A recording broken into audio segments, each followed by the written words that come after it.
Hi! మనం artificial ఇంటెలిజెన్స్తో మాట్లాడే విధానంలో ఒక కొత్త విప్లవం రాబోతోంది. కేవలం టెక్స్ట్ లేదా వాయిస్తో కాదు, అచ్చం మనలాగే కనిపించే, మాట్లాడే, రియాక్ట్ అయ్యే డిజిటల్ మనుషుల గురించి ఈరోజు మనం తెలుసుకోబోతున్నాం. అయితే ఇక విషయంలోకి వెళ్ళిపోదాం. అసలు డిజిటల్ మానవులకు కావాల్సిన మొట్టమొదటి అతి ముఖ్యమైన అంశమేంటి? తెలివితేటలు. అయితే ఈ ప్రాబ్లం ఒక రకంగా ఆల్రెడీ సాల్వ్ అయిపోయింది. చాట్‌జీపీటీ, జెమినీ లాంటి లార్జ్ లాంగ్వేజ్ మోడల్స్ మనుషుల భాషను అర్థం చేసుకోవడమే కాదు, లాజికల్గా ఆలోచించి పెద్ద పెద్ద సంభాషణలు కూడా కంటిన్యూ చేయగలవు. సో ఆ బ్రెయిన్ పవర్ ఇప్పుడు మన చేతిలో ఉంది. సరే, మెదడుంది, మరి నెక్స్ట్ ఏంటి? స్వరం. ఈ సమస్య కూడా ఇప్పుడు దాదాపుగా లేదు. 11 ల్యాబ్స్ లాంటి టెక్స్ట్ స్పీచ్ టెక్నాలజీలు ఇప్పుడు ఎంత సహజంగా పనిచేస్తున్నాయంటే వాటికి ఎమోషన్స్ కూడా యాడ్ చేయగలవు. దీంతో డిజిటల్ మనుషుల మాటలు రోబోలా కాకుండా అచ్చం మనలాంటి మనిషి మాట్లాడినట్లే ఉంటాయి. ఇక ఫైనల్గా రూపం విషయానికొస్తే, కంప్యూటర్ గ్రాఫిక్స్ ఇప్పుడు నిజమైన మనుషుల నుంచి వేరు చేయలేనంత రియలిస్టిక్ ఫేసెస్ని క్రియేట్ చేయగలవు. మెటాహ్యూమన్, అన్రియల్ ఇంజిన్ లాంటి టెక్నాలజీలు దీన్ని సాధ్యం చేశాయి. సో చూశారుగా, మన దగ్గరిప్పుడు మెదడుంది, స్వరముంది, రూపం కూడా ఉంది. మూడూ రెడీ. ఒక్కసారి ఆలోచించండి, మన చేతిలో ఇంత పవర్ఫుల్ మెదడు, అంత సహజమైన స్వరం, అచ్చం మనిషిలాంటి రూపం, ఇవన్నీ ఉన్నా కూడా మనం చూసే డిజిటల్ అసిస్టెంట్లు ఎందుకో ప్రాణం లేనట్టుగా అనిపిస్తాయి కదా. ఏదో మిస్ అవుతున్నట్టనిపిస్తుంది. ఇంతకీ ఆ ప్రాబ్లం ఎక్కడుంది? అయితే ఈ ముక్కలన్నీ ఒకచోట ఉన్నప్పటికీ నిజంగా నమ్మగలిగే డిజిటల్ మనుషుల్ని తయారు చేయడానికి ఇంకా ఏది అడ్డుగా నిలుస్తోందో ఇప్పుడు చూద్దాం. అదే అసలైన చివరి అడ్డంకి. ఆ మిస్సింగ్ పీస్ ఏంటంటే సహజమైన కదలిక.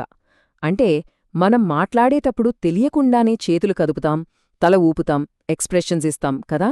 ఈ చిన్న చిన్న కదలికలే ఆ బ్రెయిన్, వాయిస్, ఫేస్ వీటన్నిటినీ కలిపి ఒక ప్రాణమున్న వ్యక్తిలా మారుస్తాయి. అదే అసలైన సవాలు. ఈ పెద్ద సమస్యకు ఒక కంప్లీట్ సొల్యూషన్లా వచ్చింది OpenHuman.ai. ఇది జస్ట్ ఒక టెక్నాలజీ కాదు, ఒక పూర్తి ఎకోసిస్టమ్ని క్రియేట్ చేస్తోంది.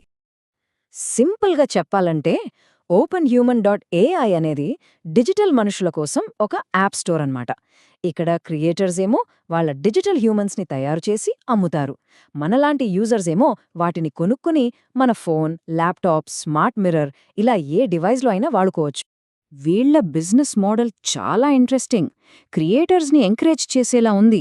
యాప్ స్టోర్ లాగే వచ్చిన రెవెన్యూలో ఏకంగా 70% క్రియేటర్కే వెళ్తుంది. ప్లాట్ఫామ్ తీసుకునేది కేవలం 30%. ఇది చాలా పెద్ద విషయం, ఎందుకంటే ప్రపంచవ్యాప్తంగా క్రియేటర్స్కి ఇదొక పెద్ద బూస్ట్ ఇస్తుంది. ఇప్పుడు మార్కెట్లో ఉన్న వేరే వాటితో పోలిస్తే ఓపెన్ హ్యూమన్ ఎక్కడ డిఫరెంట్గా ఉందో చూద్దాం. ఫర్ ఎగ్జాంపుల్, Character.ai తీసుకోండి. దానికి మంచి ఏఐ బ్రెయిన్ ఉంది, కానీ 3D లుక్స్ లేవు, మార్కెట్ ప్లేస్ లేదు. మరోవైపు మెటాహ్యూమన్, వావ్, అద్భుతమైన 3D క్యారెక్టర్స్ని క్రియేట్ చేస్తుంది, కానీ దానికి బ్రెయిన్ లేదు, వేర్వేరు డివైజ్లలో పనిచేయదు. ఓపెన్ హ్యూమన్ మాత్రమే ఈ అన్నింటినీ, అంటే ఒక market place, 3D real time looks, AI brain అన్ని డివైజ్లలో పనిచేయడం, ఇంకా క్రియేటర్స్కి డబ్బు సంపాదించే అవకాశం, వీటన్నిటినీ ఒకే ప్యాకేజ్లా అందిస్తోంది. ఓపెన్ హ్యూమన్ ప్లాట్ఫామ్ వెనుక ఉన్న అసలైన మ్యాజిక్ 2 విషయాల్లో ఉంది. అవేంటో ఇప్పుడు డీప్గా చూద్దాం. అవి కదలిక మరియు జ్ఞాపకశక్తి.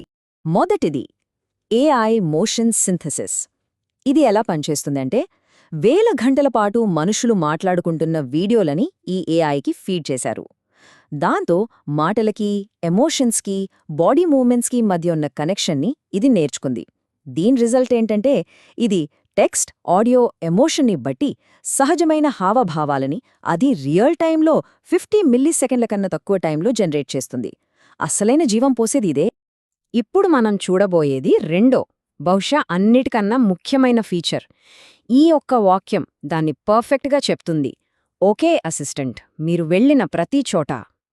ఇప్పటి అసిస్టెంట్స్కి ఓపెన్ హ్యూమన్కి ఉన్న తేడా ఏంటో సింపుల్గా చూద్దాం. ఇప్పుడున్న సిరి కానీ, అలెక్సా కానీ అవి ఒక్కో డివైస్లో ఒక్కోలా ఉంటాయి. ఫోన్లో అడిగింది ల్యాప్టాప్కి గుర్తుండదు, ల్యాప్టాప్లో చెప్పింది స్పీకర్కి తెలియదు. కానీ ఓపెన్ హ్యూమన్ అసిస్టెంట్ అలా కాదు, దానికి పర్ఫెక్ట్ మెమరీ ఉంటుంది. మీరు ఎక్కడికెళ్తే అక్కడికి, ఏ డివైస్కి మారితే ఆ డివైస్కి మీతో పాటే వచ్చి పాత సంభాషణని కంటిన్యూ చేస్తుంది. అసలు ఈ కాంటెక్స్ట్ అంటే ఏంటి? కేవలం మనం మాట్లాడిన మాటలే కాదు, మన ఇష్టాలు, మన అలవాట్లు, మనం ఎక్కడున్నాం, మన మూడెలా ఉంది, మనం ఏం చేస్తున్నాం, ఇలాంటివన్నీ గుర్తుపెట్టుకుంటుంది. ఈ ఇన్ఫర్మేషన్ అంతా మన అన్ని డివైజుల మధ్య 100 మిల్లీసెకండ్లలోపే సింక్ అయిపోతుంది. Super fast. సరే, ఈ టెక్నాలజీ గురించి చాలా విన్నాం, కానీ నిజ జీవితంలో వాడుతుంటే ఎలా ఉంటుందో ఒక చిన్న ఎగ్జాంపుల్తో చూద్దాం, ఓకేనా? ఒక డిజిటల్ అసిస్టెంట్, పేరు ఏమీ అనుకుందాం. ఉదయం 7 గంటలకు మీరు నిద్రలేవగానే మీ స్మార్ట్ మిర్రర్ మీద ఏమీ కనిపించి గుడ్ మార్నింగ్ చెప్తుంది. తర్వాత కార్లో వెళుతుంటే కార్ స్క్రీన్ మీద ప్రత్యక్షమై ట్రాఫిక్ అప్డేట్స్ ఇస్తుంది. ఆఫీస్లో మీ కంప్యూటర్లో, మధ్యాహ్నం మీ ఫోన్లో, సాయంత్రం సూపర్ మార్కెట్లో, చివరికి రాత్రికి ఇంటికొచ్చాక మీ స్మార్ట్ టీవీలో.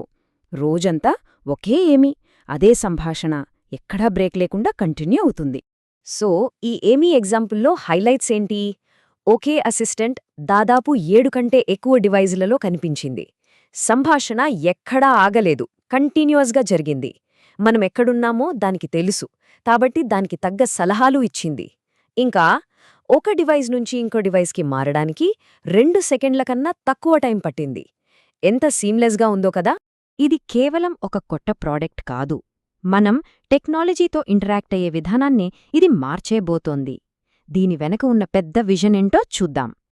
వీళ్ల విజన్ ఏంటంటే, ఇంకో 10 ఏళ్లలో మనుషులు యాప్స్తో మాట్లాడరు, వాళ్ళు జీవులతో మాట్లాడతారు.